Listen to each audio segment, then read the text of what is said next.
Google Fi is a mobile virtual network operator that uses networks from T-Mobile, US Cellular, and Verizon. It offers pay-as-you-go plans starting at $20 per month for unlimited talk and text, plus $10 per GB of data. Verizon is a traditional carrier that owns and operates its own nationwide network. It provides fixed-price plans with unlimited data options. Google Fi suits light to moderate users who need flexibility in their data usage.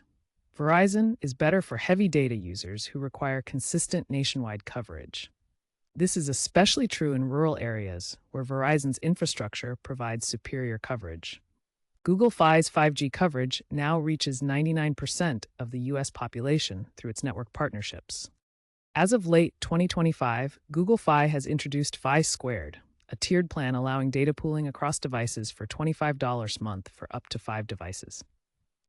Verizon launched Verizon One, consolidating plans with a mandatory $10 5G fee, but lowering entry-level prices to $30 a month for 10 gigabyte. Fi leads in customer satisfaction for flexibility with a score of 850 out of 1,000, while Verizon scores 780 out of 1,000, but is praised for reliability. Future trends include AI-integrated plans for data optimization and potential satellite integration for global coverage by 2027. Experts favor Fi for value and Verizon for coverage.